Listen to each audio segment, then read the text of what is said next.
किताब मुकद्दस में से हिजकिय्याह की किताब के 30 बाब की तिलावत।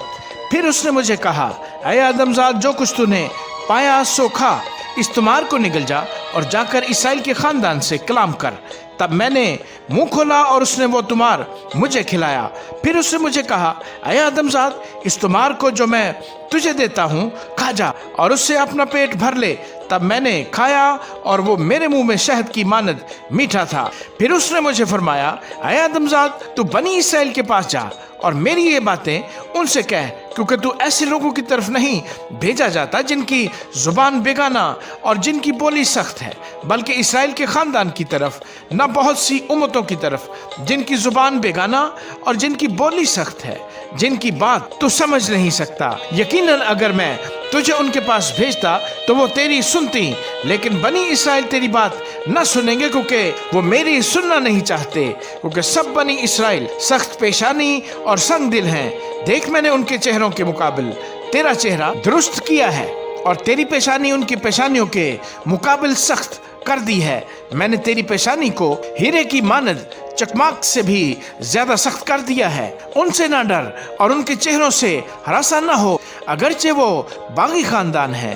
फिर उसने मुझसे कहा, ऐ आदमजाद, मेरी सब बातों को जो मैं तुझसे कहूँगा अपने दिल से कबूल कर और अपने कानों से सुन।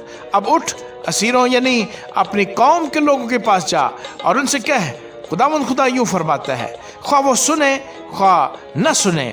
और रूह ने मुझे उठा लिया और मैंने अपने पीछे एक बड़ी कड़क की आवाज़ सुनी जो कहती थी कि खुदावंद का जलाल उसके मस्कन से मुबारक हो। और जानदारों के परों के एक दूसरे से लगने की आवाज़ और उनके मुकाबिल पहियों की आवाज़ और एक बड़े धड़ाके की आवाज़ सुनाई दी और रूह मुझे उठा कर ले गई। सो मैं तल्ख दिल और गज़बनाक होकर रवाना हुआ और खुदावंद का हाथ मुझ पर गालिब था और मैं तल अबीब में असीरों के पास जो नहर कुबार के किनारे बसते थे पहुंचा, और जहां वो रहते थे मैं 7 दिन तक उनके दरमियान परेशान बैठा रहा।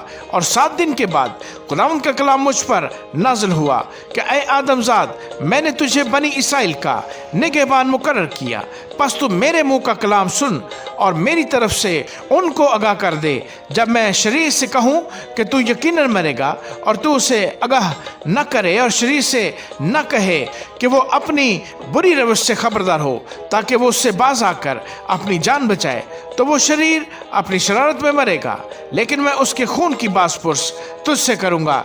लेकिन अगर तूने शरीर को आगाह कर दिया और वो अपनी शरारत और अपनी बुरी रवश से बाज न आया तो वो अपनी बदकिरदारी में मरेगा, पर तूने अपनी जान को बचा लिया। और अगर रास्तबाज अपनी रास्तबाजी छोड़ दे और गुनाह करे और मैं उसके आगे ठोकर खिलाने का पत्थर रखूं तो वो मर जाएगा, इसलिए कि तूने उसे आगाह नहीं किया, तो वो अपने गुनाह में मरेगा और उसकी सदाकत के कामों का लिहाज ना किया जाएगा, पर मैं उसके खून की बासपुर्स तुझसे करूँगा। लेकिन अगर तू उस रास्तबाज को आगाह कर दे ताकि गुनाह ना करे और वो गुनाह से बाज रहे, तो वो यकीनन जिएगा, इसलिए कि नसीहत पजीर हुआ और तूने अपनी जान बचा ली। और वहाँ खुदावंद का हाथ मुझ पर था और उसने मुझे फरमाया, उठ, मैदान में निकल जा और वहाँ मैं तुझसे बातें करूँगा। तब मैं उठकर मैदान में गया और क्या देखता हूँ कि खुदावंद का जलाल उस शौकत की मानद जो मैंने नहर कुबार के किनारे देखी थी खड़ा है, और मैं मुंह के बल गिरा। तब रूह मुझ में दाखिल हुई और उसने मुझे मेरे पांव पर खड़ा किया और मुझसे हम कलाम होकर फरमाया कि अपने घर जा और दरवाज़ा बंद करके अंदर बैठ है।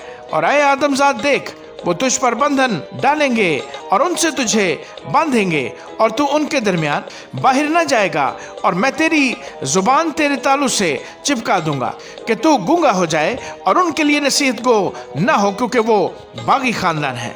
लेकिन जब मैं तुझसे हम कलाम होऊंगा तो तेरा मुंह खोलूंगा, तब तू उनसे कहेगा कि खुदावंद खुदा यूं फरमाता है, जो सुनता है सुने और जो नहीं सुनता न सुने, क्योंकि वो बागी खानदान है। आमीन।